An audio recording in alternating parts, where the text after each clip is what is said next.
বাগান করা শখ তো অনেকেরই থাকে, কিন্তু একটু বেশি যত্ন বা আদর দেখাতে গিয়ে ওই স্বাদের বোগেনভিলিয়ার ডাল মাটিতে বসার আগেই শুকিয়ে যায়, তাই তো? একদম। আজকের এই গভীর আলোচনায় আমরা এই বোগেনভিলিয়ার ডাল থেকে চারা তৈরির বিজ্ঞান নিয়ে কথা বলবো। বিশেষ করে পশ্চিমবঙ্গের যে আবহাওয়া, সেখানে এই গাছটি বাঁচিয়ে তোলা অনেকটাই একটা নিখুঁত রান্নার রেসিপি তৈরির মতো।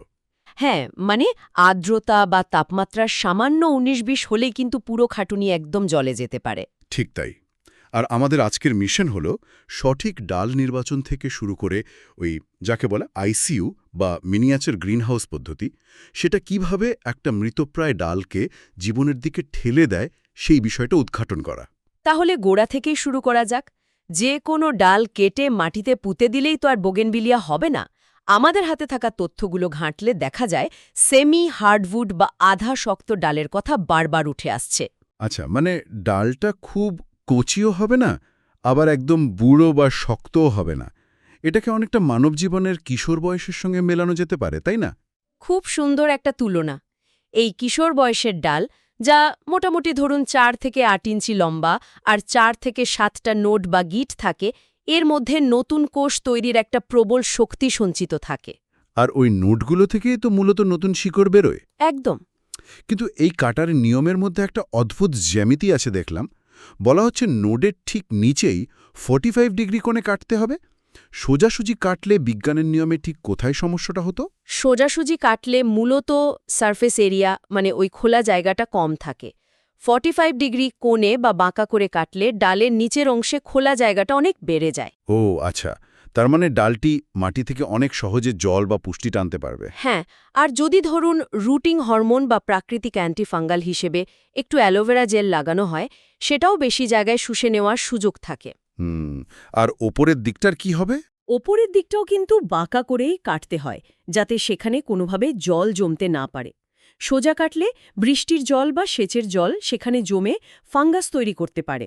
জল গড়িয়ে পড়ে গেলে পচনের ঝুঁকি একদম কমে যায়। ঠিক তাই। এরপর নিচের দিকের পাতাগুলো ফেলে দিয়ে জল নিকাশি মাটিতে, মানে কোকোপিট বা বালি মেশানো মাটিতে ডালটা বসিয়ে দিতে হয়। মাটি আর ডাল তো তৈরি, কিন্তু এই রোপণের সময়কাল নিয়ে পশ্চিমবঙ্গের আবহাওয়া তো একটা বড় ফ্যাক্টর। অনেকেই তো বসন্ত বা গ্রীষ্মকালে চারা করেন।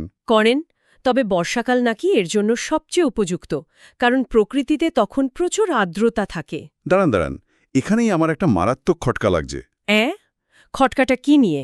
এই যে বোগেনভিলিয়া গাছটা নাকি আর্দ্রতা খুব ভালোবাসে, তাহলে বর্ষায় যখন ভারী বৃষ্টি হয় তখন তো তার উল্লাসে ফেটে পড়ার কথা। কিন্তু বলা হচ্ছে বৃষ্টির জল থেকে চারাকে বাঁচাতে হবে। জল ভালোবাসলে জলে সমস্যা কোথায়? আসলে বাতাসে আর্দ্রতা থাকা আর গোড়ায় জল জমে থাকা, এই দুটোর মধ্যে আকাশ পাতাল তফাত। আচ্ছা। বোগেনভিলিয়ার সদ্য বসানো ডাল বাতাসে ভাসমান জলীয় বাষ্প দারুণ উপভোগ করে, কারণ সেটা তাকে শুকিয়ে যাওয়ার থেকে বাঁচায়। কিন্তু মাটিতে যদি অতিরিক্ত জল জমে থাকে, হ্যাঁ, তাহলে নতুন শিকড় গজানোর আগেই সেই জমা জলে ফাঙ্গাস আক্রমণ করবে। একদম, ডালটা নিচ থেকে পচতে শুরু করবে। তার বর্ষার আর্দ্রতাটা আমাদের কাজে লাগাতে হবে, কিন্তু গাছের গোড়ায় কোনোভাবেই জল জমতে দেওয়া যাবে না। আর ঠিক এই আর্দ্রতা এবং পচনের মধ্যে কঠিন ভারসাম্য বজায় রাখার জন্যই সবচেয়ে বড় গেম চেঞ্জার পদ্ধতিটি চলে আসে, যাকে আমরা বলি আইসিইউ বা মিনিয়েচার গ্রিনহাউস পদ্ধতি। হ্যাঁ, এই পদ্ধতিটা সত্যিই চমকপ্রদ।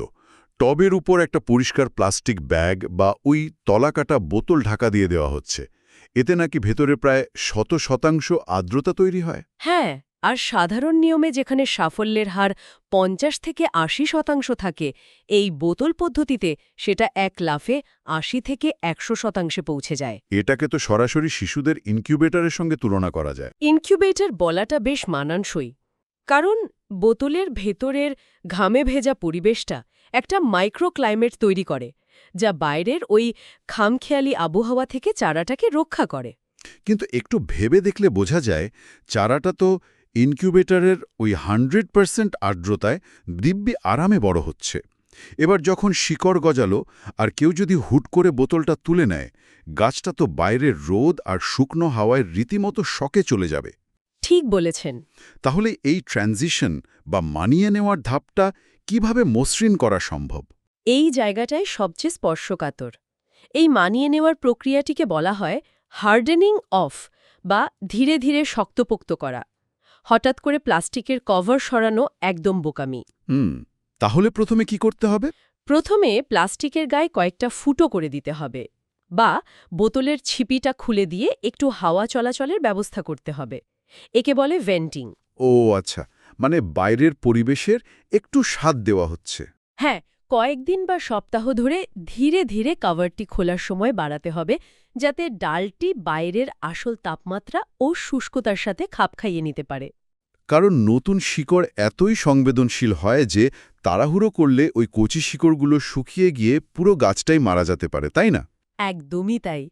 পুরো বিষয়টা যদি একসঙ্গে দেখি, মানে সঠিক বয়সের ডাল নির্বাচন করা, বর্ষার আর্দ্রতাকে নিজের সুবিধামতো কাজে লাগানো, আর ওই সাধারণ একটা প্লাস্টিকের বোতল দিয়ে তৈরি করা আইসিইউ পদ্ধতি, এই ছোট ছোট কিন্তু অত্যন্ত নির্দিষ্ট ধাপগুলোই ঠিক করে দেয় ডালটা বাঁচবে কি বাঁচবে না।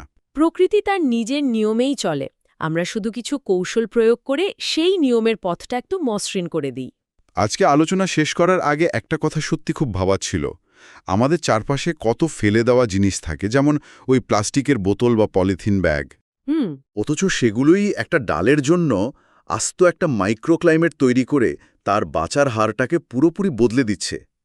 এটা আমাদের ভাবায় যে আমাদের চারপাশের পরিবেশে আর এমন কি কি সংবেদনশীল জিনিস লুকিয়ে আছে, যা শুধুমাত্র সামান্য একটু সুনির্দিষ্ট পরিবেশ আর একটুখানি মনোযোগ পেলেই একেবারে নতুনভাবে বিকশিত হতে পারে। এই প্রশ্নটা আপনাদের ভাবার জন্য রেখেই আজকের আলোচনা এখানেই শেষ করছি।